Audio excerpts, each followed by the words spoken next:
ओम शांति। 23 जनवरी 1976 बाबा के अव्यक्त मधुर महावाक्य। मुरली का टाइटल है संकल्प, वाणी और स्वरूप के हाईएस्ट और होलीएस्ट होने से बाप की प्रत्यक्षता। बाबा कहे, अपने को हाईएस्ट और होलीएस्ट समझते हुए हर संकल्प व कर्म करते रहते हो। हाईएस्ट अर्थात ऊंच से ऊंच ब्राह्मण। ब्राह्मणों को विराट रूप में चोटी का स्थान दिया गया है।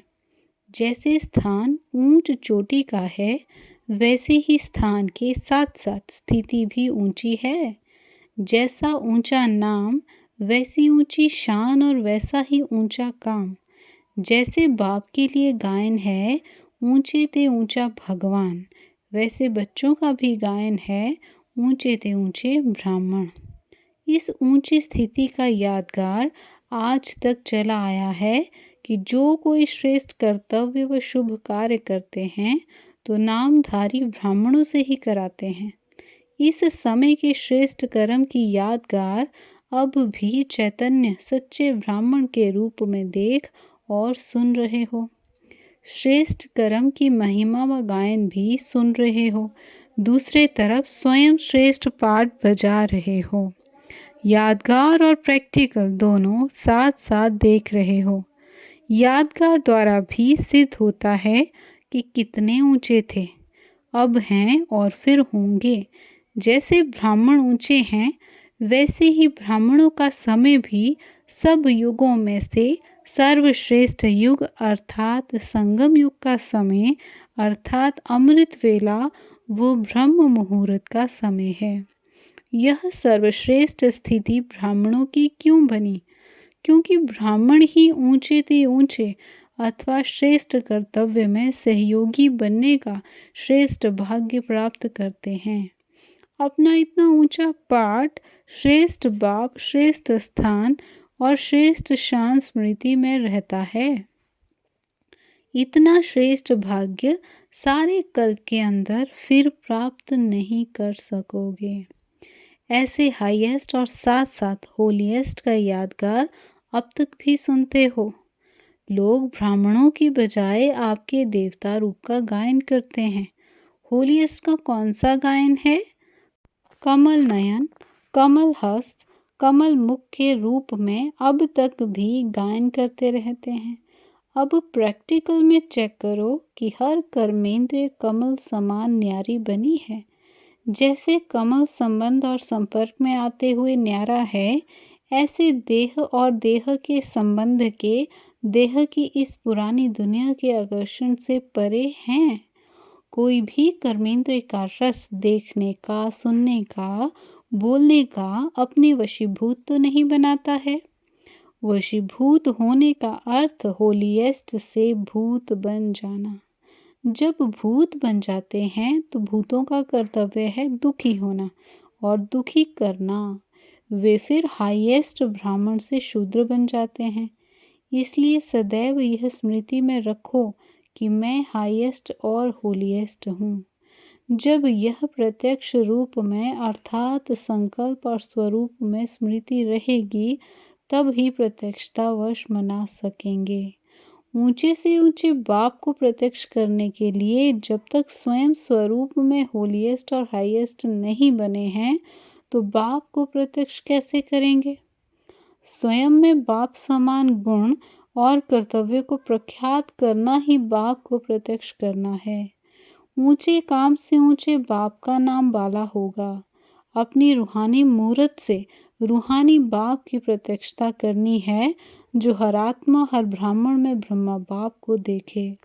रचना अपने रचयिता को दिखावे। हर एक के मुख से एक ही बोल निकले कि स्वयं भगवान ने इन्हें इतना तकदीरवान बनाया है।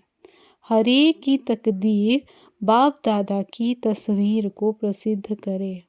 हर एक अपने को ऐसा दिव्य स्वच्छ दर्पण बनाओ कि हर दर्पण द्वारा अनेकों को बाप दादा का साक्षात्कार हो। साक्षात बाप समान की स्थिति ही बाप का साक्षात्कार करा सकती है। प्रत्यक्षतावश मनाने का अर्थ है स्वयं को बाप के समान बनाना। यह स्थूल साधन तो निमित्त मात्र साधन है, सदाकाल का साधन सिद्धि स्वरूप का है।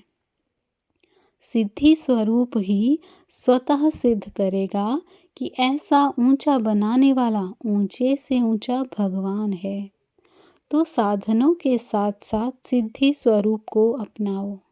संकल्प, वाणी और स्वरूप तीनों ही होलीएस्ट और हाईएस्ट हों।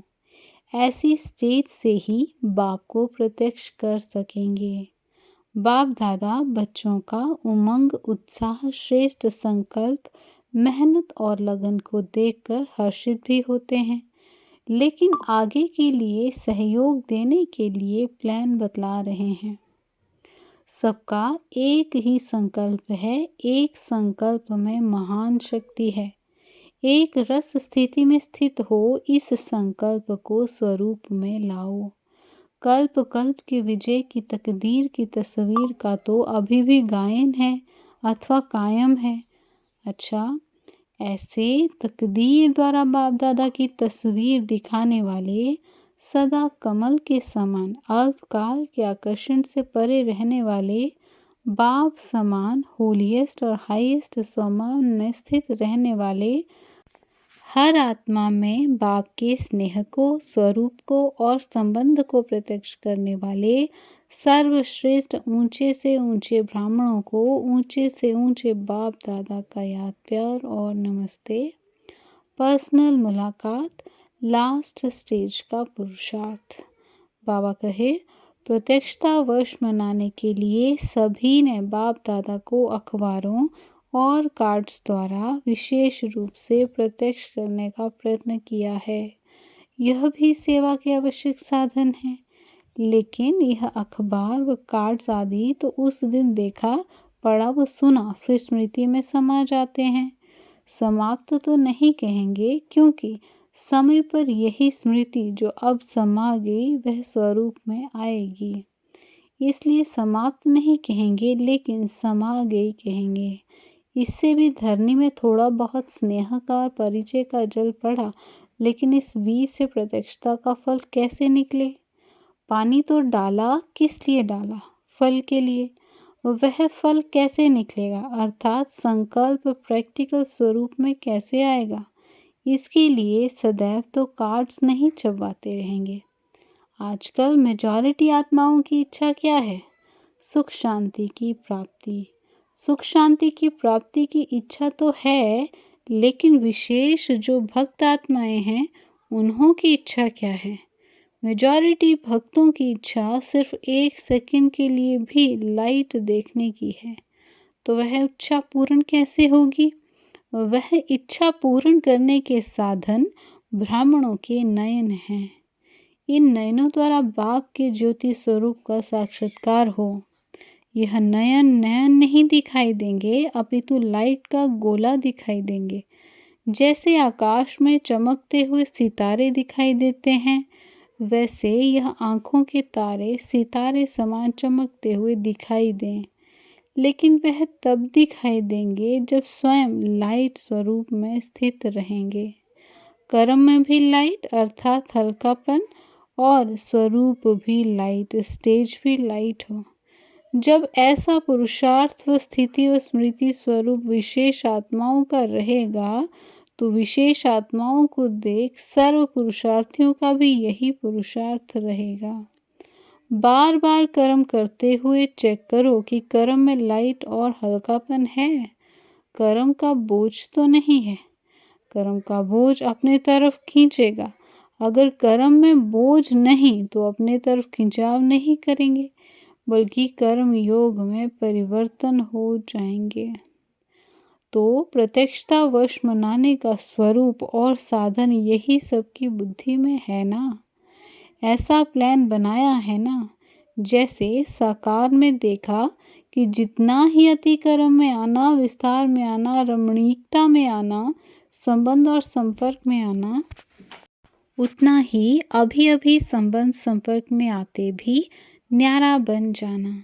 जैसे संबंध व कर्म में आना सहज, वैसे ही न्यारा होना भी सहज। ऐसी प्रैक्टिस चाहिए। अभी अभी अति, अभी अभी अंत। यह है लास्ट वर्ष का व लास्ट स्टेज का पुरुषार्थ।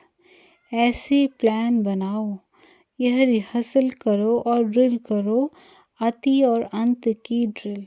अभी अभी अति संबंध में और अभी अभी जितना संपर्क में उतना न्यारा। जैसे लाइट हाउस में समा जाए। लाइट हाउस अर्थात अपना ज्योति देश। अभी अभी कर्म क्षेत्र, अभी अभी परम धाम। अच्छा, दुख अथवा गाली में भी कल्याण। माताओं से बाबा कहे, बाप दादा का माताओं से आदि से विशेष स्नेह है। यज्ञ की स्थापना में भी विशेष किसका पाठ रहा, निमित्त कौन बने, और अंत में भी प्रत्यक्षता और विजय का नारा लगाने में निमित्त कौन बनेंगे, माताएं। संगम पर गोपिकाओं का विशेष पाठ है, गोपी वल्लभ गाया हुआ है। माताएं सदैव यह इच्छा रखती हैं, ऐसा हमें अपना बनावें जो श्रेष्ठ हो, अच्छा वर मिले, अच्छा घर मिले। जब बाप ने अपना बनाया तो और क्या चाहिए। कोई भी इस कल्याणकारी युग में परिस्थिति आती है तो उस परिस्थिति को ना देख, वर्तमान को ना देख, वर्तमान में भविष्य को देखो। मानो कोई दुख होता है, वो गाली देता है, तो उसमें भी यह देखो कि मेरा कल्याण है। कल्याण यह है कि वह दुख अथवा गाली ही सुखदाता की याद के नज़दीक लाएगी। बाहर के रूप से ना देखो, कल्याण के रूप से देखो तो कोई भी परिस्थिति कठिन परिस्थिति नहीं लगेगी। इससे अपनी उन्नति कर सकेंगे। अच्छा, ओम शांति।